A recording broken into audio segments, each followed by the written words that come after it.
Assalamualaikum warahmatullahi wabarakatuh. Waalaikumsalam warahmatullahi wabarakatuh. Sama-sama kita mulakan pertemuan dengan membaca Kitab Al-Fatihah. A'udzu billahi minasyaitonir rajim. Bismillahirrahmanirrahim. Alhamdulillahi rabbil alamin arrahmanir rahim maliki yaumiddin. Iyyaka na'budu wa iyyaka nasta'in. Ihdinas siratal mustaqim. Siratal ladzina an'amta 'alaihim ghairil maghdubi 'alaihim waladdallin. Amin. Alhamdulillah rabbil alamin wassalatu wassalamu ala asyrafil anbiya'i wal mursalin Sayyidina Muhammadin wa ala alihi wa sahbihi ajma'in, amma ba'd. Seluruh warga KDEB yang dirahmati Allah Ta'ala sekalian, pertama dan selamanya kita merapatkan syukur pada Allah Subhanahu Wa Ta'ala kerana dengan limpahan kurnia, inayah dan kasih sayangnya dapat sama-sama kita ditakdirkan bertemu pada tengah hari pada hari ini. Dan mudah-mudahan Allah Subhanahu Wa Ta'ala jadikan pertemuan ini sebahagian daripada amal saleh yang kita lakukan, yang bakal kita bawa ia berdagang di alam barzakh kelak, yang akan bakal kita persembahkan kembali ia di hadapan Allah Ta'ala, yang membolehkan kita semua nanti diseru oleh para malaikat untuk duduk di bawah naungan arasy Allah Subhanahu Wa Ta'ala. Kerana kata Nabi SAW, orang yang bertemu dan berpisah kerana Allah Ta'ala ini, mereka ni digelar VIP mahsyar. Ada 7 golongan VIP mahsyar. Salah satunya adalah mereka yang bertemu lalu berpisah kerana Allah Subhanahu Wa Ta'ala. Selawat dan salam ke atas Nabi kita Nabi Muhammad sallallahu alaihi wasallam. Allahumma salli ala sayyidina Muhammad wa ala alihi wasallam. Ahli keluarga baginda dan para sahabat, para tabi'in, tabi'in.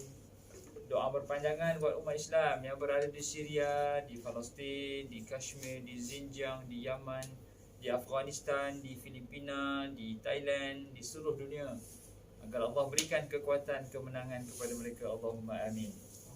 Dan kita juga berdoa pada Allah Ta'ala dalam suasana kita menghadapi ujian pandemik ni. Ya, ada yang semalam je 31,000 kes. Maksudnya memang kes tu sedang menular. Cuma berita baiknya tidak ada yang serius lah. Demam sesama tu biasa. Sebab kes severe ataupun kes parah dah tak ada dah. Ataupun ada sikit, very minimum.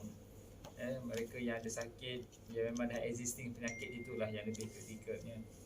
Tapi syukur pada Allah Ta'ala, Allah berikan kekuatan untuk dihadapkan ujian. Tanda Allah sayang, Allah uji. Itu bahasa Tuhan. Kalau kita sayang, kita bagi hadiah, kita bagi rumah, kita bagi duit, kita belanja member, kita tanda kita sayang. Tapi Allah sayang pada manusia, dia uji. Namun apabila diuji, maka ada ganjaran, ada reward dia. Yang reward yang kita nak cerita ni lah peristiwa Isra wal Mi'raj. Gitu.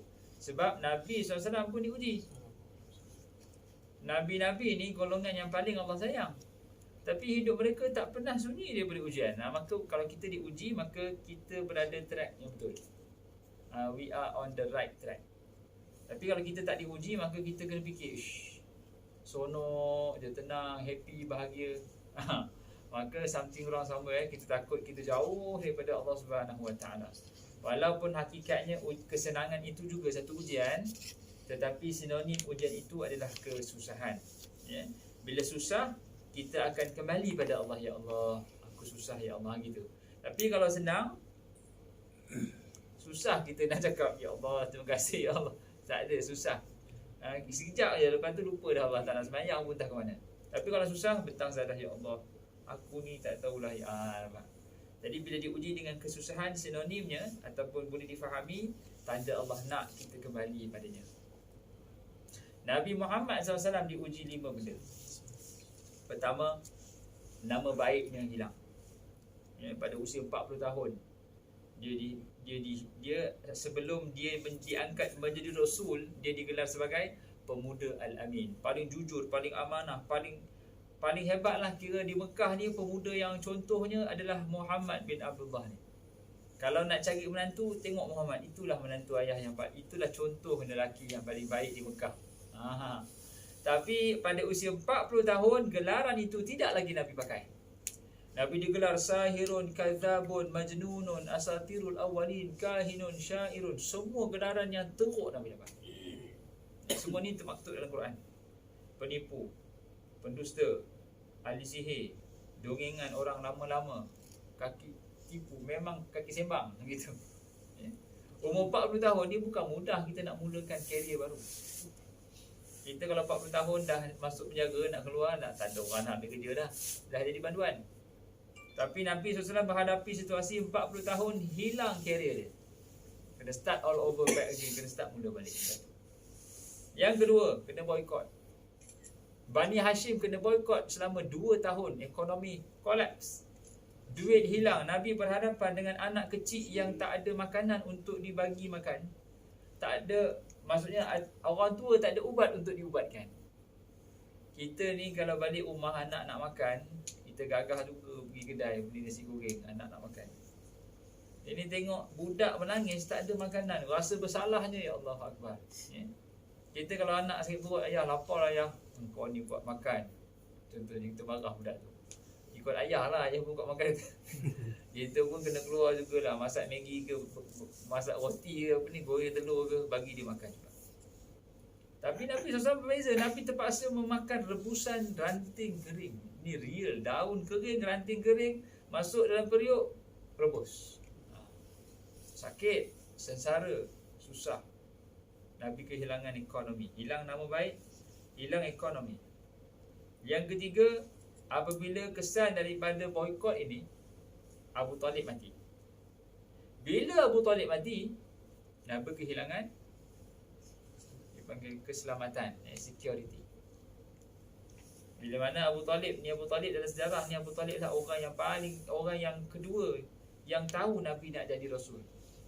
Nombor satu siapa? Nombor satu Buhairah, pendeta Yahudi yang tahan rombongan Abu Talib.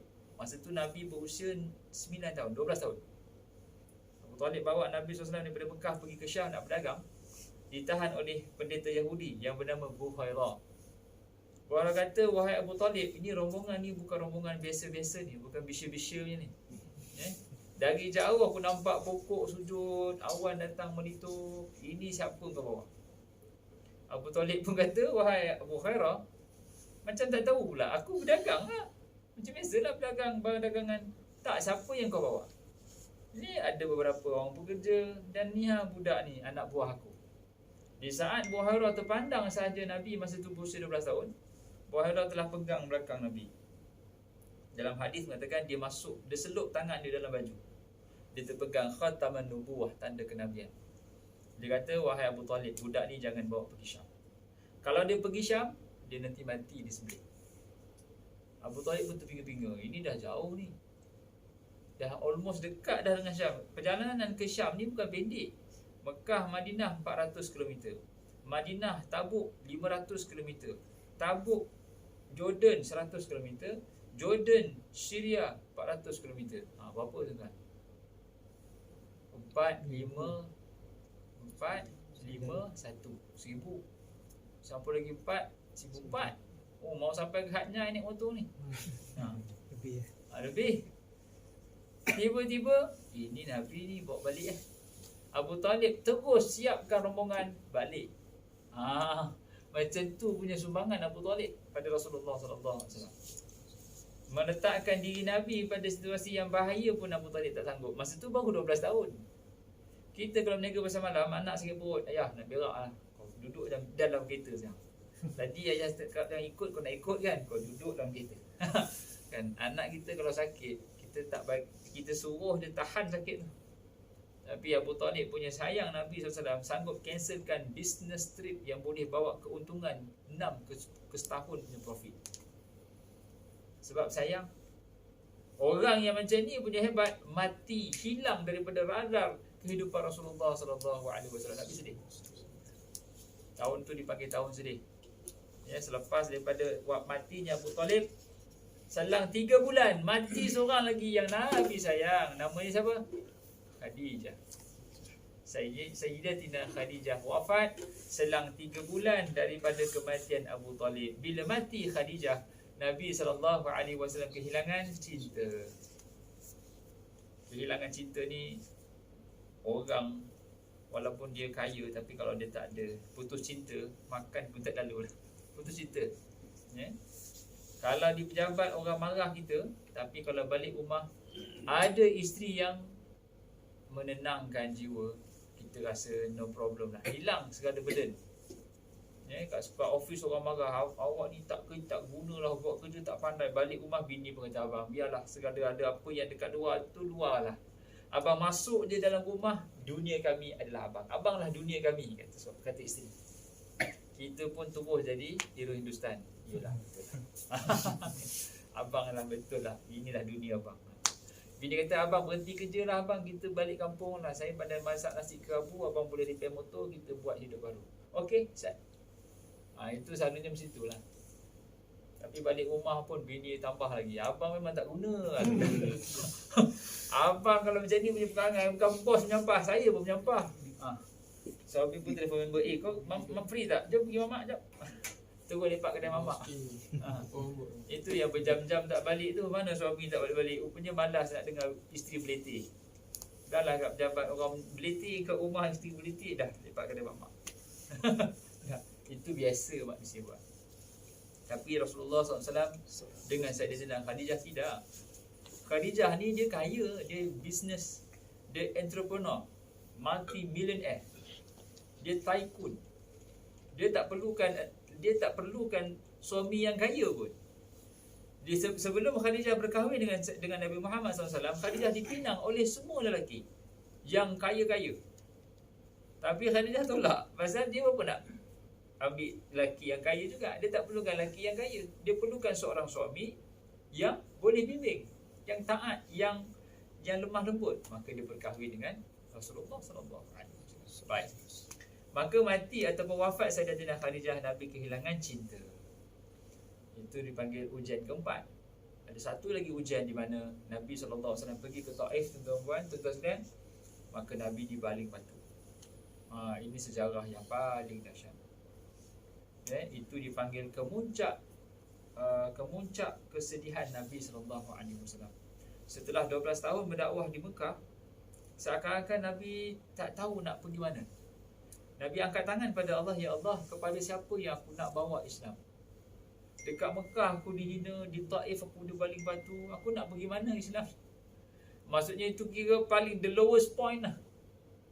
Nabi ulang siar peristiwa itu dalam perang Khandak tak silap. Perang Khandak ni Islam kena impit. Orang Quraisy impit, orang Badui, orang Yahudi, orang munafik. Faham?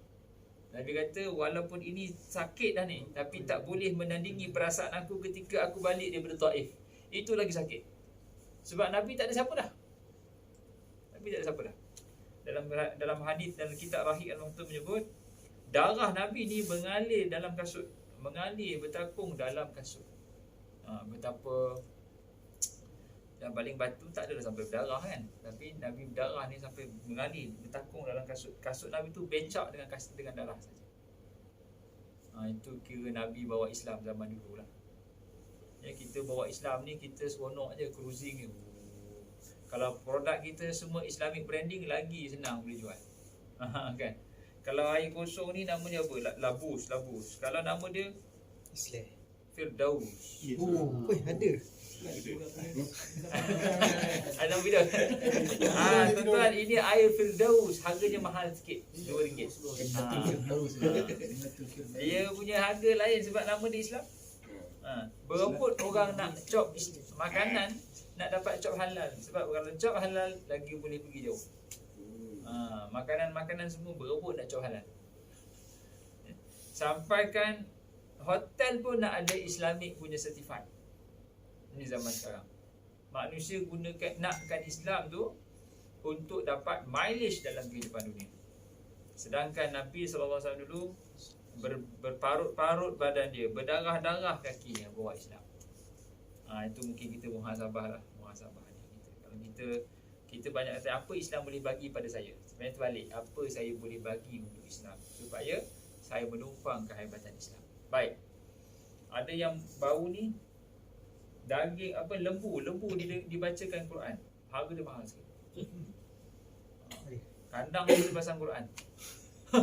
Saya kata lembu kami ni ustaz, selang sebulan khatam Quran. Orang tak khatam Quran lagi kata. Sudah. Harga dia mahal sikit lah. Ada yang ayam tu dedak dia dibasuh dengan air zam-zam. Ayam minum air zam-zam. Orang tak minum air zam-zam. Jadi harga ayam dengan lembu saya ni mahal sikit lah. Ada yang lembu bila kita sufi masa korban baru ni, cuba ustaz azan, Allahu Akbar, Allah, terus baring. Lembu ni harganya mahal sikit. Memang sempoi lembu tu. Ini senang, tak payah smackdown lembu ni. Azan terus tumpang. Susah nak tumpangkan lembu ni. Azan Allahu Akbar, rap. Orang nak lembu dengan azan terus nak sembahyang. Orang dengan azan tak sembahyang. Ni memang lembu mahal sikit lah. Jadi subhanallah, di atas segala ujian-ujian ini, maka Allah naikkan Rasulullah SAW dalam peristiwa Isra' wal Mi'raj yang kita nak kupas bagi ni tengah hari ni. Isra' Mi'raj ni lebih kurang dia dianggap peristiwa meraihkan perasaan Nabi SAW. Ya, Nabi dalam keadaan down, dengan ujian lagi. Mana nak pergi? Maka Allah hiburkan hati Rasulullah SAW dalam peristiwa Isra' wal Mi'raj, terus naik ke langit, travel. Kita memang suka travel. Kita kalau stres, kita travel ke duduk rumah? Travel, start menyampah lah, start motor, boom. Gitu. Kita pergi lah mana-mana, nak tengok bagi tenang, release tension. Ke kalau kita stres, kita datang office? Lagi stres. Kalau boleh tengok pintu gerbang pun tak nak. Kan? Selalunya begitulah. Tak tahulah di sini, saya kira sini semua seronok kan. Kan? Kita kalau stres, kalau boleh tak nak pintu jalan Ampang ni memang tak masuk. Kita pergi tempat lain. Sebab dia menggambarkan tempat yang stres. Secara asasnya manusia memang suka berjalan. Sebab itu Allah jalankan Nabi SAW asra bi abdihi lailan, dijalankan hambanya pada waktu malam daripada Mekah pergi ke Baitul Maqdis, daripada Baitul Muqaddis naik ke Sidratul Muntaha. Baik. Perjalanan ni saya simplifykan sebab yang pentingnya pengajaran. Perjalanan tu kita dah faham dah. Nabi SAW dimulai dengan dibelahkan dadanya. Belah. Dia keluarkan kotoran, dimasukkan cahaya, dibasuh dengan zam-zam. Kemudian Nabi SAW naik buraq dengan Jibril, bertemankan Jibril, beriringan zoom, terus travel pergi ke Baitul Muqaddis. Sampai saja Baitul Muqaddis, Nabi parking buraq, ikat buraq di dinding tempat orang Yahudi duduk mengangguk kepala tu. Situ tempat buraq ditambat. Maka Nabi SAW menjadi imam pada malam tu, mengimamkan himpunan para anbiya. Beratus ribu ni Nabi naik. Kemudian Nabi SAW naik ke setiap tingkatan langit, 1, 2, 3, 4. Setiap tingkatan langit itu mengalu-alukan kedatangan Nabi Muhammad SAW. Ahlan ya Nabil Karim wa Akhil Karim. Selamat datang adinda mulia, selamat datang ke macam kena recognition lah. Kalau kita buat sales kan, kita punya top sale achiever this year. Dia punya lagu tu memang lagu champion lah.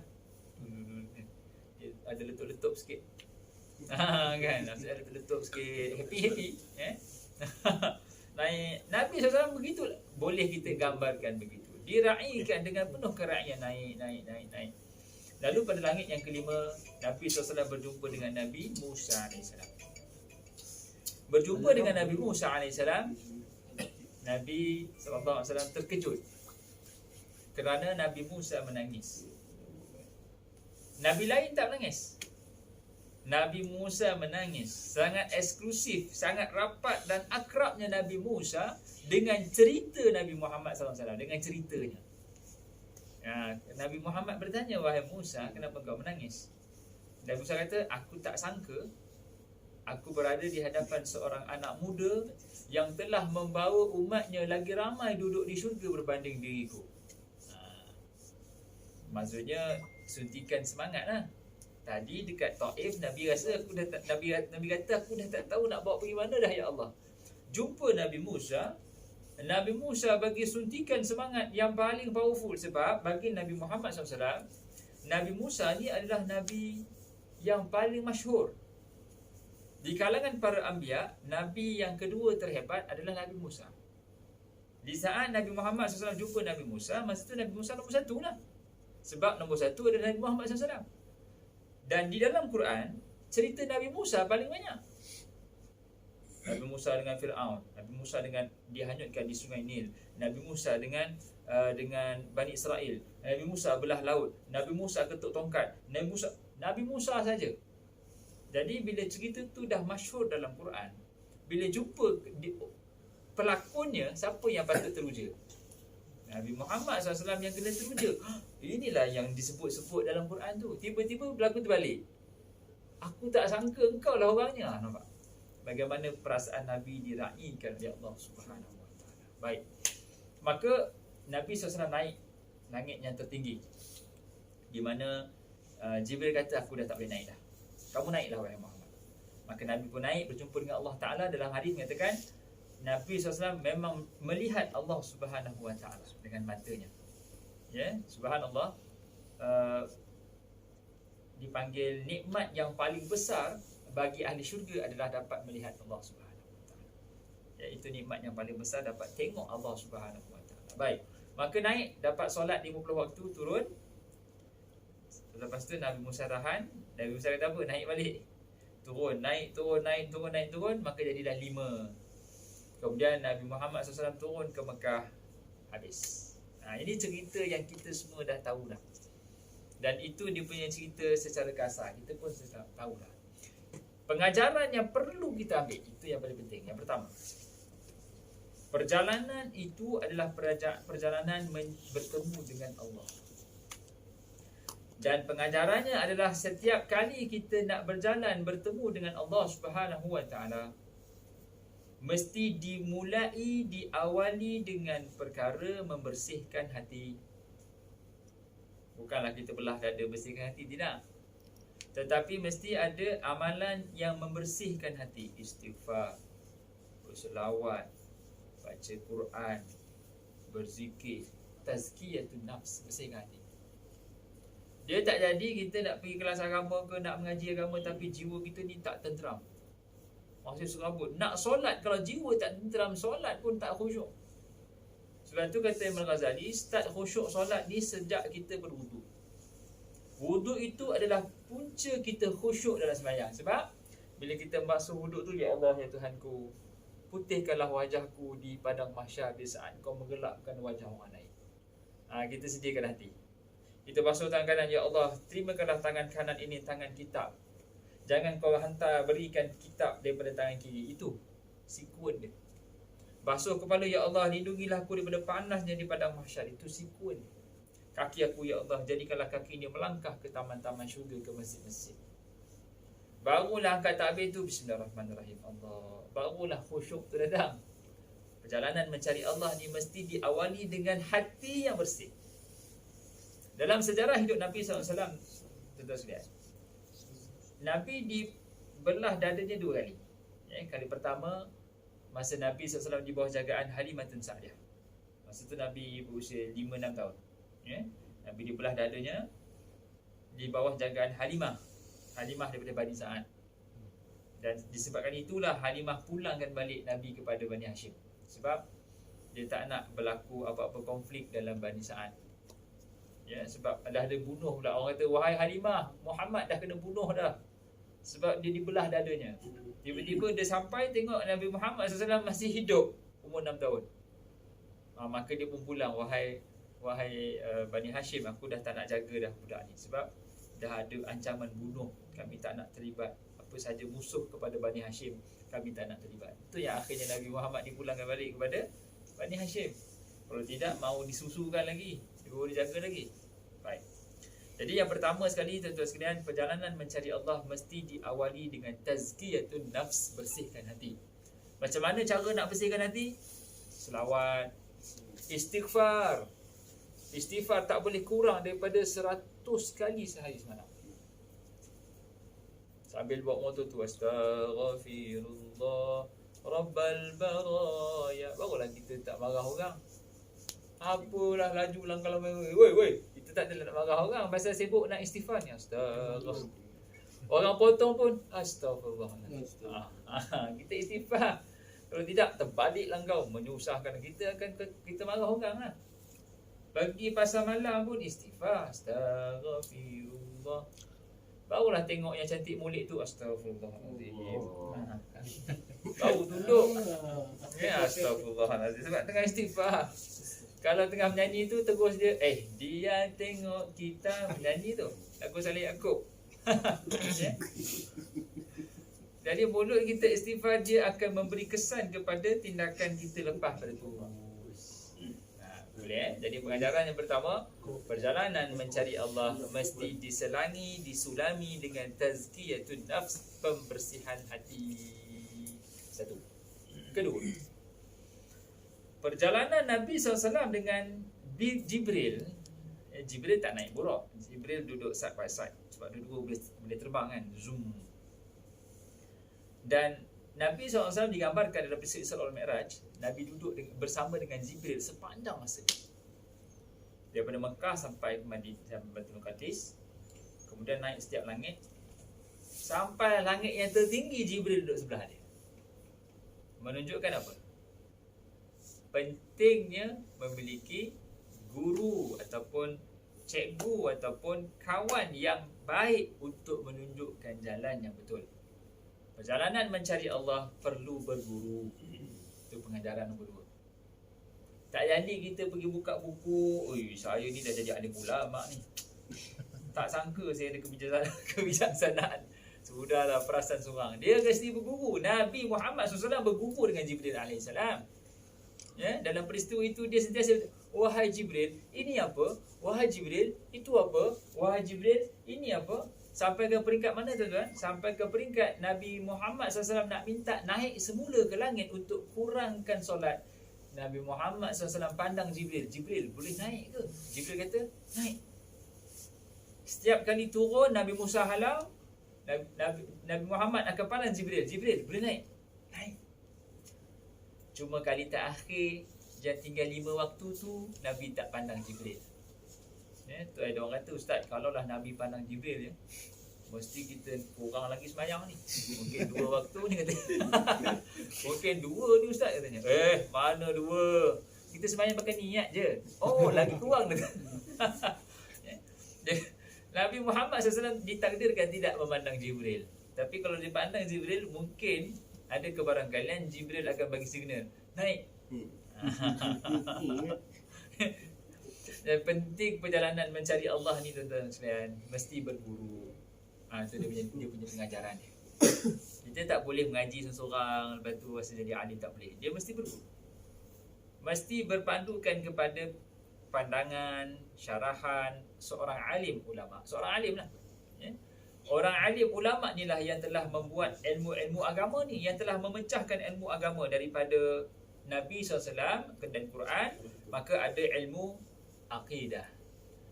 Daripada Quran dan hadis Nabi SAW, maka ada ilmu syariah, fiqh ibadah, fiqh munakahat, fiqh muamalat, fiqh jenayat, fiqh macam-macam fiqh ada.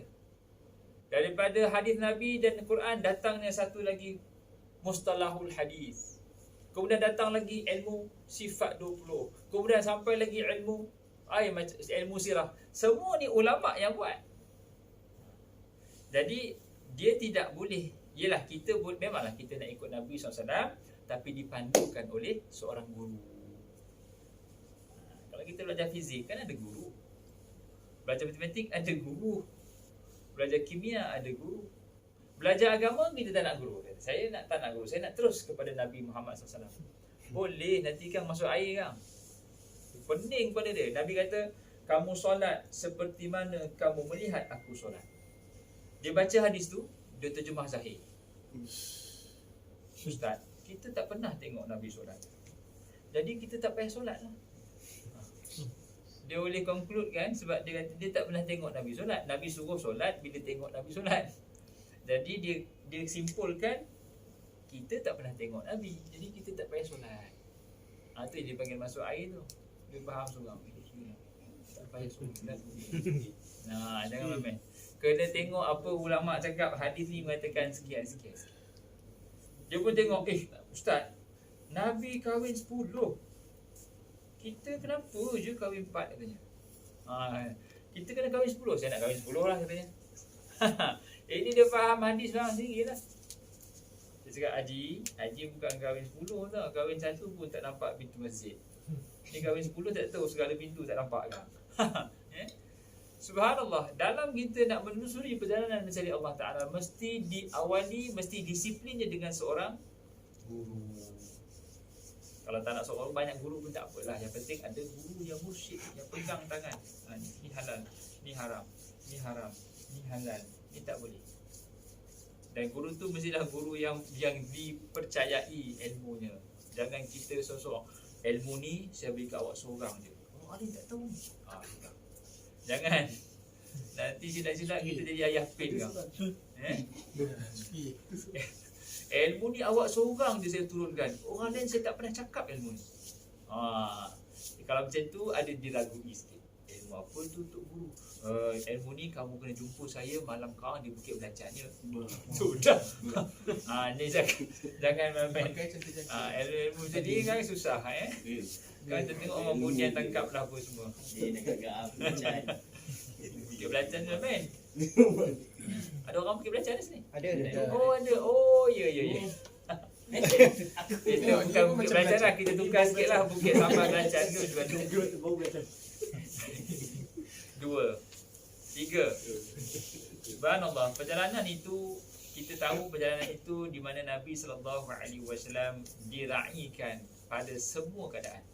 Sampai di Baitul Muqaddis, Nabi jadi imam. Imam ni tanda orang itu dimuliakan. Lepas tu naik tingkat 1, Nabi dimuliakan oleh semua Nabi. Semua Nabi puji Nabi Muhammad SAW. Sampai Nabi Musa pun menangis memuji Rasulullah SAW. Tak sangka, engkaulah pemuda yang membawa umatmu paling ramai di syurga. Nabi terus teruja. Dan kemuncak pujian itu di mana Nabi Muhammad SAW diberikan kelebihan untuk bertemu dengan Allah Subhanahu Wa Taala secara langsung. Pengajarannya adalah perjalanan mencari Allah, perjalanan mengenal Allah, mesti diselangi ataupun disulangi perjalanan itu dengan cinta kepada Rasulullah sallallahu alaihi wasallam. Dia tak jadi kita nak cari Allah Ta'ala dalam hidup kita ni kosong. Kita nak cari Allah tapi kita tak nak semai cinta kepada Nabi Muhammad sallallahu alaihi wasallam, maka perjalanan itu perjalanan yang tempang. Ya. Sedangkan para anbiya semua puji Nabi Muhammad SAW, hal kita tak nak puji nak. Ya. Sebab tu para alim ulama silam tuan-tuan sekalian. Dia orang ni banyak selawat 1000 kali sehari. Sekarang kita betul fikir macam mana dia boleh buat 1000 sekali? 1000 kali selawat sehari. Maksudnya 1 jam kita ambil sejam 100 kali selawat. 10 jam 1000 lah. Ataupun sejam 50 kali selawat, 20 jam 1000. Maksudnya sangat disiplin mereka menjaga amalan. Minimum 1000. Ada yang buat 10,000 selawat sehari. Betapa mereka meletakkan martabat cinta pada Nabi SAW ni sangat tinggi. Kalau di mulut pun dah berselawat sampai 1000 kali, tindakan tu lebih lah. Yang tanda cinta mesti disebut. Kita cinta orang kan kita sebut, ke kita tak sebut? Cinta ni mesti disebut lah. Kita cinta isteri, I love you. Do you love me? Kan, you die, I die. You jump, I jump katanya. Ataupun you jump, I tahlil kata. You jump lah, I tahlil kan senang. Jadi subhanallah, tanda cinta mesti disebut. Nabi Muhammad SAW adalah insan yang paling dahsyat pujian yang dia dapat. Dia dipuji oleh manusia yang hidup sebelum dia hidup. Dia dipuji oleh manusia yang dia semasa dia hidup. Dia dipuji oleh manusia sampai kiamat. Setinggi mana pujian itu? Setinggi lafaz azan dilaungkan. Setiap kali azan berkumandang akan disebut nama Nabi Muhammad SAW. Kalau kita tak puji, kitalah orang yang tertinggal kapal. Kita puji Nabi Muhammad SAW bukan sebab Nabi perlukan pujian kita, tidak. Tetapi kita yang perlukan selawat itu untuk berdiri di hadapan Nabi Muhammad SAW untuk layak dapat privilege. Disebabkan awak selawat, awak dapat syafaat saya. Tapi kalau awak tak selawat, awak duduk sana. Kita bukan selawat untuk Nabi dapat gelaran. Tak, Nabi tak perlu selawat kita. Kerana Allah dah berselawat pada dirinya. Innallaha wa malaikatahu yusalluna ala nabi. Jadi jangan kita anggap selawat kita tu menambah kebaikan. Pada Rasulullah SAW tidak. Nabi tak perlukan selawat kita. Kita yang perlukan selawat itu untuk dapat martabat lebih baik di sisi Allah Subhanahu wa taala. Ya Allah sebut qul in kuntum tuhibbunallah fattabi'uni yuhibbukumullah. Kalau kamu sayangkan Allah, ikut aku, kata Nabi Muhammad. Fattabi'uni yuhibbukumullah, pasti kamu akan disayangi oleh Allah Subhanahu. Jadi nombor 3 tuan-tuan, perjalanan mencari Allah mesti diawali, disulami dengan perasaan cinta kepada Rasulullah sallallahu alaihi wasallam. 3. Baik, yang keempat. Dalam peristiwa itu tuan-tuan sekalian, Nabi Muhammad sallallahu alaihi wasallam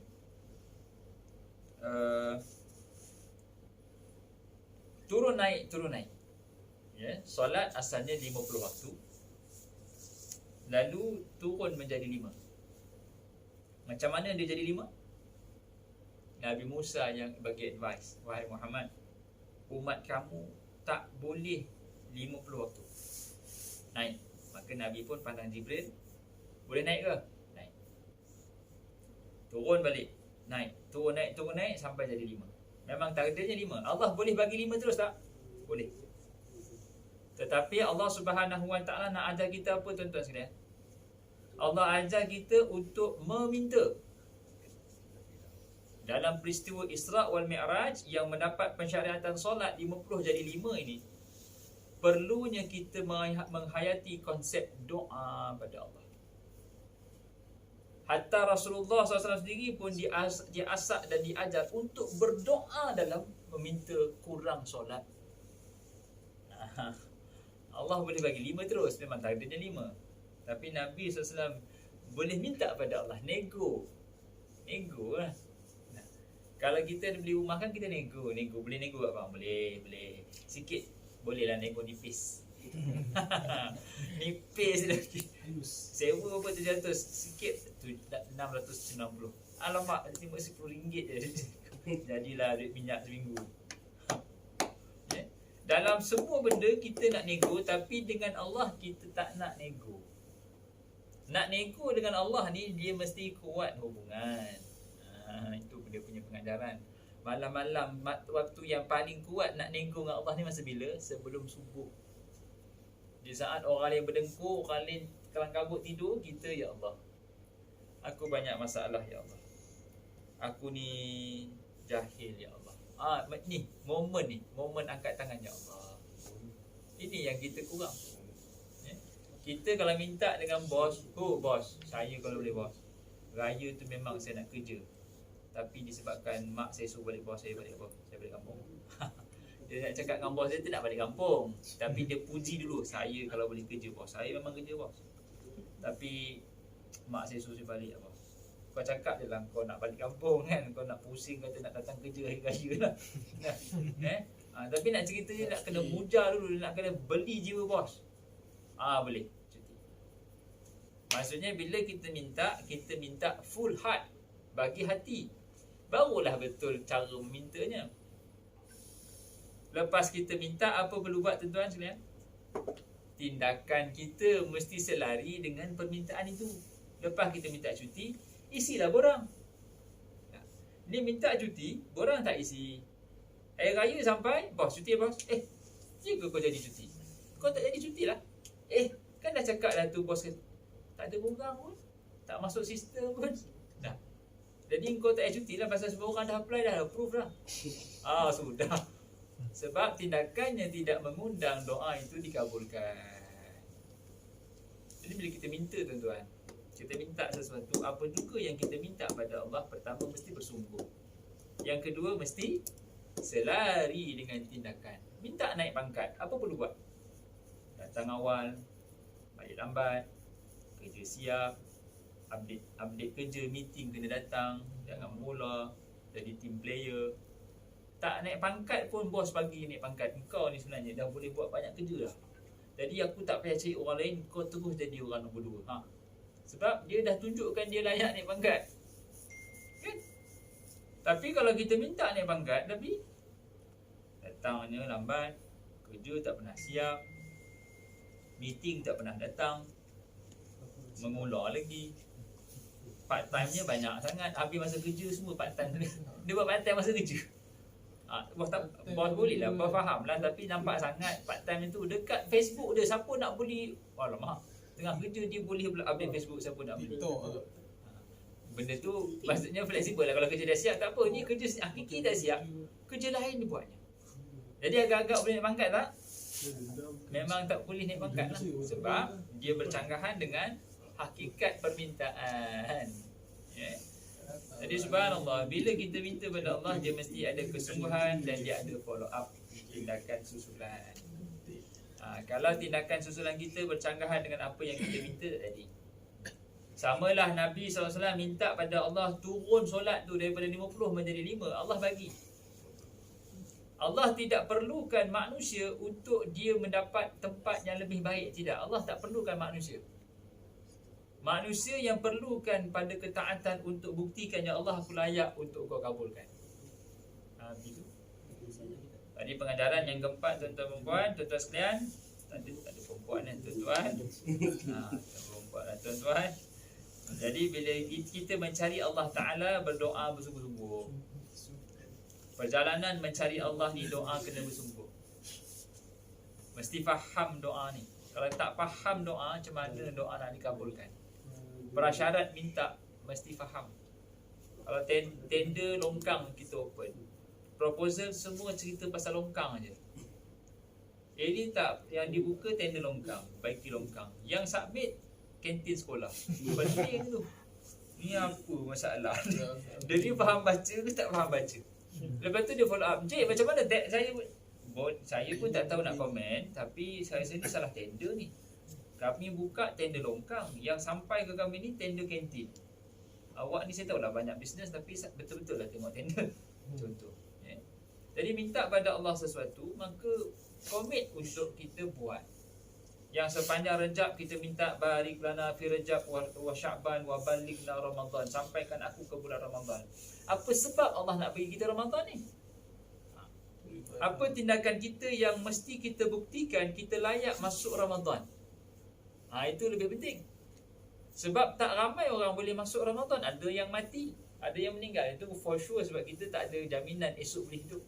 Bukan esok dulu dah, jagi seminit pun kita tak ada jaminan esok nak hidup, ataupun jagi nak hidup.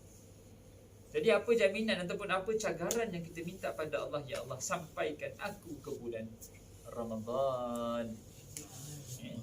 Jadi bila kita minta, maka minta bersungguh. 4. 5. Allah Subhanahu Wa Taala ataupun Nabi Muhammad SAW dalam peristiwa Isra wal Mi'raj, Nabi turun naik tu, Nabi pandang Jibril tau. Jibril boleh naik ke? Boleh naik. Ini menunjukkan apa tuan-tuan? Menunjukkan pentingnya berbincang, pentingnya discussion. Even nak naik pun, Nabi minta pandangan Musa, Nabi minta nasihat Jibril. Boleh ke? Wahai Muhammad, umat kamu tak boleh. Umat aku Bani Israel ni kuat tau. Umat kamu lemah, katanya. Lemah. Naik. Maka Nabi pandang Jibril, boleh naik? Siapa? Ini penting apa tuan-tuan? Penting berbincang. Dalam semua keputusan yang kita buat, berbincang. Nabi SAW sangat pentingkan syura, berbincang. Walaupun kita boleh buat keputusan sendiri, malam tu memang malam Nabi Muhammad SAW, Jibril tak involve pun malam tu sebenarnya. Tapi Nabi SAW appreciate keberadaan Jibril. Wahai Jibril, boleh naik ke? Dan Nabi hargai pandangan Musa. Boleh naik ke? Betul ke Musa? Betul. Ya? Maka kepentingan untuk berbincang selalu dengan pandangan orang lebih arif, dengan pandangan orang yang lebih alim, itu penting dalam perjalanan mencari Allah Subhanahu Wa Taala. Ustaz, saya ni tak tahulah. Saya ingat saya nak pergi Palestin nak berjihad. Sabar. Awak ada mak ayah? Ada? Pergi taat pada mak ayah dulu. Jangan cerita syahid Palestin. Ni mak ayah ni jihad yang paling besar. Itu cara Nabi didik sahabat. Ya, Ustaz, saya ni saya ingat saya nak berubah. Saya nak sembahyang tahajud 8 rakaat, sembahyang duha 8 rakaat. Boleh tak Ustaz? Oh boleh, tapi elok start 2 dulu. Kan 2 duha, 2 tahajud. Ini terus 8 duha. Ustaz penat lah. Saya rasa macam semain tarawih pula. Saya cakap kenapa semain duha sampai 8 rakaat? Memanglah macam tarawih, buat 2. Kalau rajin buat 4. Penat balik 2. Oh betul. Ini start 8 seminggu. Oh, semain tarawih Ustaz. Siapa suruh semain duha 8 rakaat? Semain tarawih. Ya saya pun tak buat 8. Saya buat 2 je. Kalau ada masa sikit, buat 2 sikit. Selang sejam, masih nak buat lagi. Buat 2 pun betul. Ini dah buat 8. Straight pula tu. Dia kena berguru lah. Kena cari pandangan orang-orang alim. Perjalanan mencari Allah Subhanahu Wa Taala mesti selalu berbincang dan dapat pandangan orang yang alim. Dan Nabi Musa alaihissalam merupakan orang yang paling baik mendapat pandangan kerana dia telah pun terbukti membawa Bani Israel. Dan ceritanya terlalu mendominasi di dalam Quran. Ya? Maka Nabi Muhammad SAW terima nasihat Musa bulat-bulat. Ya ke? Okey. Cuma yang terakhir tu dia tunjukkan, aku pun kena buat keputusan juga. Wahai Musa, 5 pun okey dah. Dan tu yang kita buat 5 tu. Ya? Kalau Nabi naik sikit lagi, boleh dah. Ada kebarangkan dia turun lah. Tapi minta maaf lah, tak ada dah. Tak ada, jangan buat pasal. Ustaz, semalam saya mimpi. Saya rasa kita tu tak ada. Dia punya flat rate dia 5 je. 5 itu sudah 5 solat dapat 50 pahala. Baik. Subhanallah. Perjalanan Isra' wal Mi'raj ni tuan-tuan, Nabi naik turun ya. Nabi jumpa Nabi Musa dan akhirnya Nabi selesai turun. Dan subhanallah, Allah Subhanahu Wa Taala bagi Nabi kita ni satu hadiah. Hadiahnya adalah salat. Ya. Kemuncak perjalanan recognition, apresiasi ni, Allah Ta'ala bagi satu hadiah. Allah boleh bagi hadiah ni melalui Jibril, macam wahyu yang lain. Tetapi Allah nak buai perasaan Rasulullah SAW, Allah raikan hati Nabi SAW, Allah panggil Nabi naik atas dan Allah bagi hadiah. Hadiah tu namanya salat. Yang kita buat ni adalah tanda cinta Allah kepada umat Nabi Muhammad SAW. Allah Subhanahu Wa Taala seakan-akan bagi tahu dekat Nabi kita, wahai Muhammad, kamu hilang nama baik, kamu solat. Kamu hilang harta benda, kamu solat. Kamu hilang keselamatan nyawa, solat. Kamu hilang cinta, kamu solat. Kamu hilang kepercayaan manusia secara total, solat. Semua ini kalau kamu solat, kamu dapat balik semua ini. Tapi sayang umat akhir zaman ni, disebabkan nama baik dia tak solat, disebabkan bisnes dia tak solat, disebabkan cinta solat, disebabkan sebab lain semua, solat jadi belakang. Solat belakang, solat belum? Perlu solat ke? Dia boleh tanya pula, perlu solat ke? Boleh jamak tak Ustaz? Bukan hujan jamak. Dia pandai-pandai pula hujan jamak ni. Jamak hujan dia, mazhab Syafi'i benarkan jamak untuk solat Zuhur dan Asar kalau dia regular pergi masjid. Saya memang regular pergi masjid. Dia khas untuk imam, tapi imam Bilal siap, orang tu patch cincin. Itu tak apalah, kita duduk dalam senat ni. Hujan lah Ustaz. Oh, jamak terus. Ini jangan buat pasal, ya. Jadi sepatutnya solat ni prioriti nombor 1. Ya, solat ni prioriti nombor 1 sebab itu adalah hadiah cinta, tanda cinta Allah kepada Nabi Muhammad SAW dan umat ini. Allah bagi solat. Jangan kita tukarkan ganti solat dengan yang lain. Ada yang pergi pejabat sebelum subuh dah pergi pejabat. Sampai pejabat tak semayang. Kita pun tanya, sebab tak semayang? Saya ni Ustaz, cari rezeki. Cari rezeki pandai, tapi jaga hubungan dengan Maha Pemberi rezeki tak pandai. Mana lagi penting? Cari rezeki ke jaga hubungan dengan pemberi rezeki? Hubungan penting. Bos panggil, mana penting? Buat kerja ke bos panggil? Bos panggil. Barulah betul.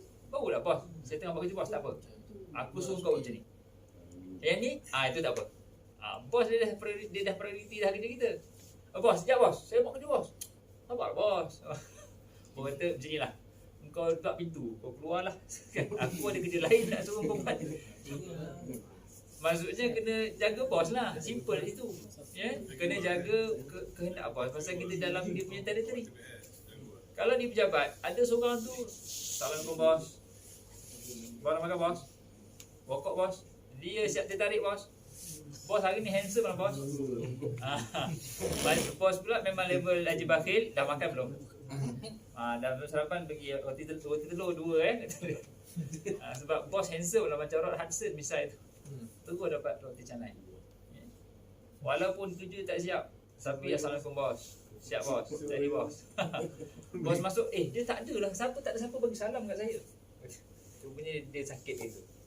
Berbeza dengan orang buat kerja tapi tak pandai hormat bos. Ada ke? Ada, dia tengah buat kerja. Kepala dia kalau buat kerja memang tak nampak bos. Macam je. Kesian dia tak ada kepala. Tapi dari sudut bila maksudnya dia mesti meraihkan bos, itu penting. Begitu. Itu sifat bagaimana Allah Subhanahu Wa Taala didik kita tuan-tuan sekalian dalam peristiwa Isra wal Mi'raj. Allah bagi solat, raihkan hak Allah Taala setelah Allah bagi segala nikmat kepada kita. Tapi sayang kalau solat itu letak di belakang. Ya, kita nak cari rezeki, tetapi menjaga hubungan dengan Maha Pemberi rezeki, Allah boleh buka pintu rezeki yang lain. Wa may yattaqillaha yaj'al lahu makhrajan. Barang siapa bertakwa pada Allah, Allah buka pintu-pintu rezeki. Wa yarzuqhu min haitsu la yahtasib, dan diberikan rezeki daripada jalan yang tidak disangka-sangka. Habis. Jadi itulah 5-6 pengajaran daripada Isra wal Mi'raj yang boleh kita ambil. Mudah-mudahan perkongsian berkenaan dengan Isra wal Mi'raj ini, perjalanan kekasih bertemu dengan kekasih ini, setelah Nabi diuji, Nabi diraihkan, maka dapat kita ambil pengajaran. Kalau boleh saya ulang balik sikit. Yang pertama, Allah Ta'ala mudahkan perjalanan itu dengan membersihkan hati Nabi SAW. Yang kedua, perjalanan itu didampingi dengan Jibril AS. Pentingnya seorang guru, pentingnya bersihkan hati, pentingnya seorang guru. Yang ketiga, pentingnya memuji Nabi SAW selalu dalam perjalanan mencari Allah Ta'ala, kerana Nabi diraihkan dalam perjalanan itu. Yang keempat, bila mana Nabi SAW naik ke atas berjumpa dengan Musa dan turun naik, pentingnya berdoa. Perjalanan mencari Allah Ta'ala mesti selalu berdoa. Nabi SAW berdoa di saat berjumpa dengan Allah tu, dia tak pernah cakap. Nabi Musa cakap, doalah, minta kurang. Dapat kurang.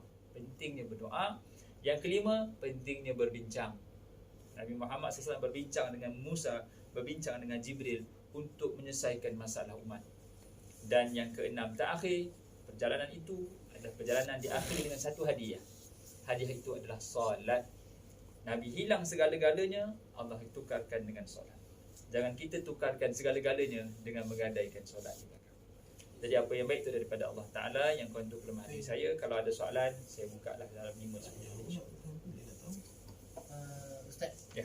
minta maaf lah, mungkin saya tak aware ke sebelum ni kan. Yang berkenaan tadi Ustaz cerita pasal kedukaan yang pertama Nabi Muhammad tu, yang berkenaan dengan dia kehilangan nama tu kan. Kehilangan dia punya Nama gelaran. Itu sebab apa Ustaz? Setelah dia menjadi Rasul, Nabi dapat saja gelaran Rasul, dan Nabi mula berdakwah secara terang-terangan. Bila Nabi berdakwah secara terang-terangan, Nabi terus dapat gelaran sahirun, kadzabun, majnunun, asatirul awwalin, kahinun, syairun, penipu, pendusta, ahli sihir. Sebab dia menongkah arus. Orang semua sembah patung, dia lawan. Ini tak boleh. Wahai orang Quraisy, kalau aku kata belakang bukit Marwah ni ada tentera bergajah nak attack kamu percaya tak? Kami percaya wahai Muhammad, kau tak pernah tipu.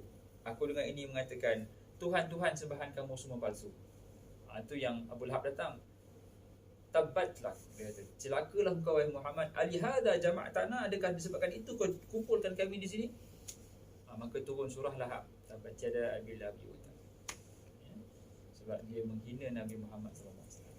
Nabi bawa Islam, gelaran yang indah tidak lagi Nabi pakai. Sedangkan Nabi ini menentukan perletakan Hajar Aswad. Siapa nak letak? Dia Muhammad tentukan. Punya tinggi martabat Nabi Muhammad SAW. Tapi tidak lagi disandang setelah ini. Jadi kalau tak ada, insyaAllah kalau ada masa nanti bolehlah kita sampai insyaAllah. Apa yang baik betul. Satu tu. Nabi Muhammad pernah pergi Isra Mi'raj kan. Maknanya masa tu baru ada solat. Jadi sebelum sebelum Nabi Muhammad Sebelum tu kan. solat Solat ada orang beribadah. baik. Solat memang dah ada. Cuma pensyariatan secara official dirasmikan dengan 5 waktu selepas Isra Mi'raj. Sebelum daripada itu memang solat 2 je. Malam sekali, siang sekali. Tapi dia punya Cara dan rukuk apa pensyariatan semua tu tak tahu lah. itu tak tahu. Oh. Setelah daripada itu barulah sahabat start tengok macam mana Nabi sebut. Nabi sebut sallu kama raaitumuni usolli. Kamu solat macam tengok aku solat. Maka sahabat pun tengok Nabi solat. Sebelum tu Nabi seorang-seorang solat. Ya, Nabi seorang-seorang solat malam, solat siang. Dan Nabi perasan ada orang solat. Dalam peristiwa tu Nabi perasan solat. Lepas tu baru pensyariatan solat. Sebab umat-umat terdahulu pun solat juga. Kalau orang Yahudi, orang Kristian dia solat. Cuma solat yang mereka buat sekarang ni berbeza dengan yang dulu. Dulu ada sujud. Dia orang tak sujud sekarang. Dia melutut. Dulu kalau orang Yahudi, dia menerap terus. Kita sujud at least nampaklah sopan ni dia menerap. Dah macam ni. Itu orang Yahudi punya kadang-kadang. Kalau tengok cara orang Jewish Orthodox solat, boleh tengok kat YouTube. How they pray. Jewish Orthodox pray. Tujuan ni memang betul dia buat. Itu ajaran Nabi Musa AS. Tapi dah selera lah, banyak selera lah. Okey. Jadi apa yang baik itu daripada Allah Taala, yang kurang itu kelemahan diri saya. InsyaAllah berjumpa lagi pada masa-masa yang akan, insyaAllah. Qul ma tasma'un aqulu qawli hadha wa astaghfirullah li wa lakum. Wassalamualaikum warahmatullahi wabarakatuh. Waalaikumsalam.